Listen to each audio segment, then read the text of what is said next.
So let's go over what you need to know in InDesign to be able to set up this project. From File, New, Document, I'm going to set this up in inches, and it should be 2 pages, facing pages. If you want, you could go ahead, if you know that you're going to have 2-column layout, you could go ahead and do that, or you could not use the columns and then instead just use the grids as you want. I'll put in 2 though. And the margins, I do want to leave those at 1/2 inch. So I'm going to hit Create. And now the first thing you may notice is this has 1 on the top and 1 down here. And that's not a spread layout. I want it to seem like the pages are side by side. So what I'm going to do is up here I have my Pages panel open. So if you don't see that, go over to your panels here. And if you still don't see it, you can find it under Window. And I'm going to double click where it says A Master. I'm going to double click up here so that my master will actually be right next to my next page. So that's all I'm doing to be able to get them side by side.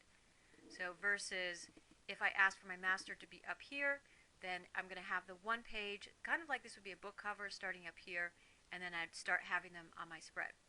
Okay, so now they are side by side. I just double click that. Okay, so what do we need? A large image. So let's just briefly talk about how large this image should be. And you can do a Google search to get this image, but if you're doing a Google search, you should look for large images. I'm going to jump over to Photoshop here for a second. And what I've created here in Photoshop is an image that is the same size as your InDesign pages. It's 8.5 inches wide by 11 inches high. And I created it, I'm going to move this, to a resolution of 300. Because that's a standard print size resolution. And now I'm up here in image size, and I've switched my width and my height to pixels. So I'll just switch that back to inches again so you can see this is what my document is, 8.5 by 11, resolution of 300. What is this if I need to find it in pixels? 2,550 by 3,300. Why do I need to know this number in pixels? Because when you do an image search, go back here for a second. When you do an image search, it shows you the size of the image in pixels. Now, you can make images smaller, but when you make them larger, they start to get pixelated. So, going back over here to this number, this is a number you should probably write down. This would be your large for an image, a very large image that would completely cover your background. Now, you can make images a little bit larger, and they'll still hold true without becoming pixelated, but not much. So 2,550 by 3,300 would cover an entire 8.5 by 11 inch page. I'll just hit OK. So back to my image search. When I do my image search, scrolling up here to the top, I went under Tools. So I'm working in Safari. Every browser has this option, just in different ways. What I want to look for are the advanced image tools. And I can look for size, and I can put in exactly my size, or I can just put in large, for example, and it's just going to give me images that are large. So I do want it to be vertical for my layout. Maybe you want it to be only horizontal. As I hover over it, I see the pixel size. So this would be kind of a small image on my page. And let's just look for another one. I'll take this one, 2008 by 3008. Okay. So I'm going to click on that. Now this is still the small image, so I need to go click on View Image. And now, if I see the plus sign, that means I'm still not getting the full size on my magnifying lens. Now I have it the full size. So now I'm going to save this image. I'm right-clicking to Save Image As. I'm going to go into my graphic design folder, and it's called Healthy Tree. I'm fine with that. I'll just save that name. Okay. And back over in InDesign, I'm going to go to File, Place, and I'll browse for that image called Healthy Tree.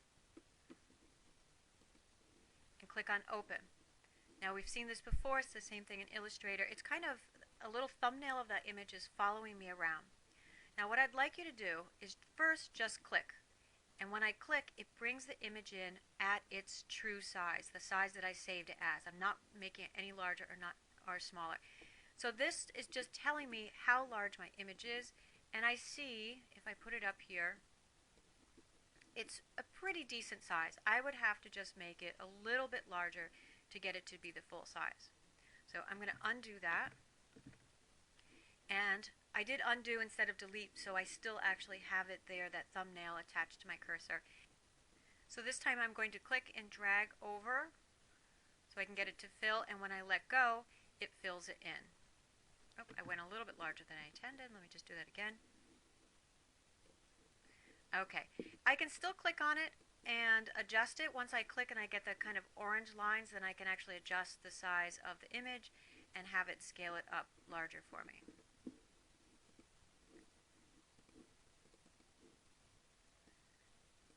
There we go.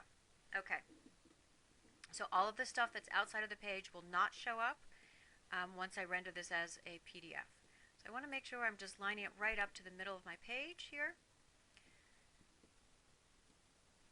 Okay, so I've put the image in, and now what's the next thing that I need to do? Maybe think about a background color for over here. So I'm going to jump over to the one I've already started. So what I did for this one was I wanted the background color to be something related to what I have over here. So I'm just going to undo that, get rid of that box for a second so I can redo that again. I'm going to take the rectangle tool and I'm going to make a large rectangle over this space here. And now I'm going to take my eyedropper tool, click on that, and I'm going to use the eyedropper tool to get me one of the colors that's in this image. I want it to be kind of one of the darker colors, so I'm going to click inside of here, and that would give me this image. I think that one ended up being a little bit too dark, so let's try that again. Take my eyedropper, and I'm going to just choose this one because that's the color I already had before, but this color came from inside.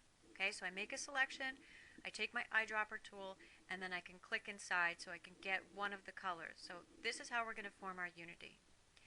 In the pull quote, if we look over here again, there are lots of opportunities for connecting, creating unity in the pull quote. So in this one, for example, it has the quotes themselves are using the same yellow used over here, and they've also used a line here.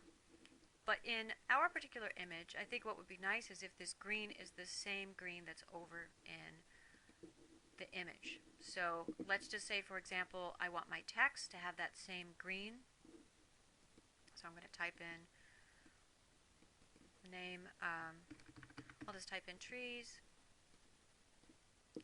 And same thing, I'm going to take the eyedropper and I'm going to pick one of those greens. And now I can get the exact same. I'll make that larger so it's easier to see. Oh, I also misspelled it. Okay, so in this case, this color is probably too dark to be on this background. Maybe I should choose a lighter green, but also a green from here. Oops. Okay, so that is basically what you need to know for putting the image in and choosing some background colors and your highlight colors, your emphasizing colors that are the same colors that came from your image.